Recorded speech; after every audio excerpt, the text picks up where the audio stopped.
Hi, welcome to my channel.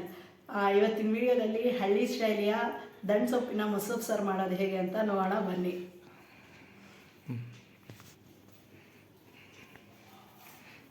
First ಒಂದು ಕಟ್ಟು ದಂಟು ಸೊಪ್ಪು ತೊಗೊಂಡು ಆಲ್ರೆಡಿ ನೀರಲ್ಲಿ ನೆನೆ ಇಟ್ಟಿದ್ದೀನಿ. ಸೊ ಅದಕ್ಕೆ ಬೇಕಾಗಿರೋ ಇಂಗ್ರೀಡಿಯೆಂಟ್ಸ್ ಬಂದು ಸ್ವಲ್ಪ ಕೊಬ್ಬರಿ, ಒಂದು 6ರಿಂದ 7 ಮೆಣಸಿನ್ಕಾಯಿ, ಒಣಮೆಣಸಿನ್ಕಾಯಿ, 2 ಈರುಳ್ಳಿ, 2 ಬೆಳ್ಳುಳ್ಳಿ ಆ್ಯಂಡ್ ಅದಕ್ಕೆ ಒಂದು 3/4 ಕಪ್ ಅಷ್ಟು ಅವರೆಬೇಳೆ. ಸೊ ಮಾಡೋದು ಹೇಗೆ ಅಂತ ನೋಡೋಣ ಬನ್ನಿ. ಸೊ ಈಗ ಫಸ್ಟು ಸ್ಟವ್ ಮೇಲೆ ಸೊಪ್ಪು ಬೇಯೋದಕ್ಕೆ ಇಟ್ಕೊಳ್ಳೋಣ. ಈಗ ಸೊಪ್ಪಿನ ಜೊತೆಗೆ ತೊಗೊಂಡಿದ್ದ ಈರುಳ್ಳಿಯಲ್ಲಿ ಒಂದು ಈರುಳ್ಳಿ 4 ಭಾಗ ಮಾಡಿ, ಸೊ ಒಂದು ಈರುಳ್ಳಿ ಮತ್ತು ಮೆಣಸಿನ್ಕಾಯಿ, ಸೊ ಖಾರಕ್ಕೆ ಎಷ್ಟು ಬೇಕೋ ಅಷ್ಟು ನೋಡ್ಕೊಂಡು ಹಾಕ್ಕೊಳ್ಳಿ, ಮತ್ತು ಒಂದು ಬೆಳ್ಳುಳ್ಳಿ ಹಾಗೆಯೇ ಬೇಕಿಡೋಣ. ಅದಷ್ಟು ಬೆಂದಮೇಲೆ ನೆಕ್ಸ್ಟ್ ಪ್ರೋಸೆಸ್ ಖಾರಕ್ಕೆ ಹೇಳ್ತೀನಿ. ಸೊ ಆಗಲೇ ಬೇಕಿಟ್ಟಿದ್ದ ಸೊಪ್ಪು ರೆಡಿ ಇದೆ. ಇದಕ್ಕೆ ಮಸಾಲೆಗೆ ಏನೇನು ಬೇಕು ಅಂತೇಳಿ ನೋಡೋಣ ಬನ್ನಿ. ಬೇಕಿಟ್ಟಿದ್ರಲ್ಲಿ ಈರುಳ್ಳಿ ಮತ್ತು ಮೆಣಸಿನ್ಕಾಯಿ, ಬೆಳ್ಳುಳ್ಳಿ ಇಷ್ಟು ಮಸಾಲೆಗೆ ಹಾಕ್ಕೋಬೇಕು.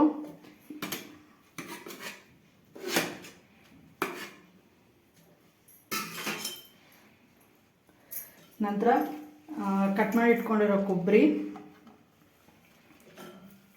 ಒಂದು 10ರಿಂದ 12 ಮೆಣಸು, ಒಂದು ಸ್ವಲ್ಪ ಜೀರಿಗೆ, ಇಷ್ಟನ್ನ ಹಾಕ್ಕೊಂಡು ಇದನ್ನು ಫಸ್ಟು ನುಣ್ಣಗೆ ರುಬ್ಕೋಬೇಕು.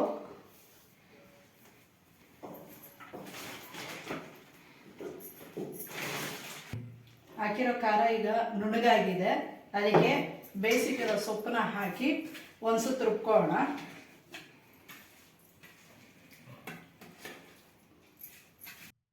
ಮಸಾಲೆ ನುಣ್ಣಗಾಗಿದೆ. ಈಗ ಅದಕ್ಕೆ ಬೇಯಿಸಿಟ್ಟಿರೋ ಸೊಪ್ಪನ್ನ ಹಾಕ್ಕೊಂಡು ಒಂದು ಸುತ್ತು ರುಬ್ಕೊಳ್ಳೋಣ.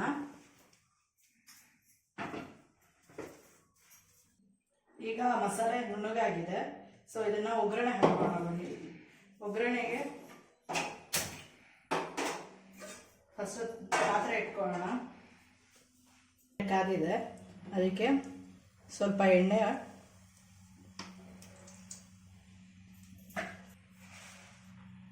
ಕಾದ್ಮೇಲೆ ಸ್ವಲ್ಪ ಸಾಸಿವೆ, ಒಂದು ಸ್ವಲ್ಪ ಜೀರಿಗೆ ಸಾದ್ಮೇಲೆ ಸೊ ಆಗಲೇ ಬಿಡಿಸಿಟ್ಕೊಂಡಿರೋ ಬೆಳ್ಳುಳ್ಳಿ ಜಜ್ಜಿ ಹೊಡೆದು ಸೊ ಬೆಳ್ಳುಳ್ಳಿ ಒಗ್ಗರಣೆಗೆ ಹಾಕಿ, ಮತ್ತು ಹಚ್ಚಿಟ್ಕೊಂಡಿರೋ ಈರುಳ್ಳಿ,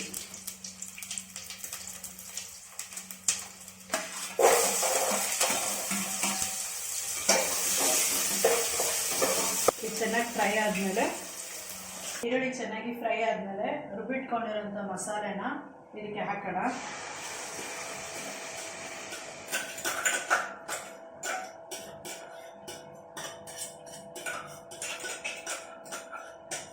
ಮತ್ತು ಅದ್ರ ಜೊತೆಗೆ ಬೇಯಿಸಿಟ್ಟಿರೋಂಥ ಅವರೆಬೇಳೆ ನೀರು ಸಮೇತ ಹಾಕೋಣ.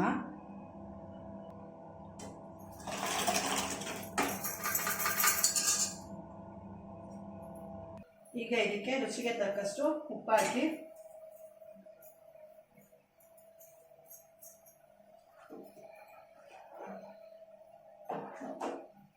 ಒಂದು 5ರಿಂದ 10 ನಿಮಿಷ ಕುದಿಯೋದಕ್ಕೆ ಬಿಡೋಣ.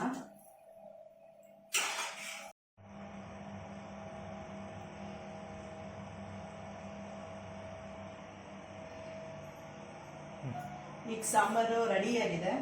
ಸೊ ಹೇಗಿದೆ ಟೇಸ್ಟ್ ಅಂತ ನೋಡೋಣ ಬನ್ನಿ. ಈ ಸಾಂಬಾರು ಜೊತೆಗೆ ಬಿಸಿ ಅನ್ನ ಇಲ್ಲಾಂದರೆ ಬಿಸಿ ಬಿಸಿ ಮುದ್ದೆ ಸಖತ್ತಾಗಿರುತ್ತೆ.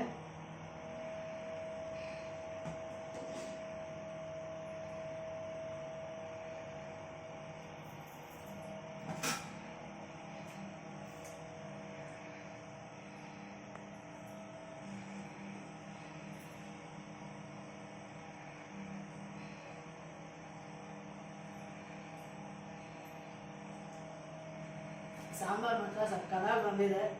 ಸೊ ಇಷ್ಟ ಆದರೆ ಲೈಕ್ ಮಾಡಿ, ನನ್ನ ವಿಡಿಯೋಗೆ ಏನಾದರೂ ಕಮೆಂಟ್ ಇದ್ದರೆ ಕಮೆಂಟ್ ಮಾಡಿ ಆ್ಯಂಡ್ ಸಬ್ಸ್ಕ್ರೈಬ್ ಮಾಡಿ ನನ್ನ ಚಾನಲ್ನ.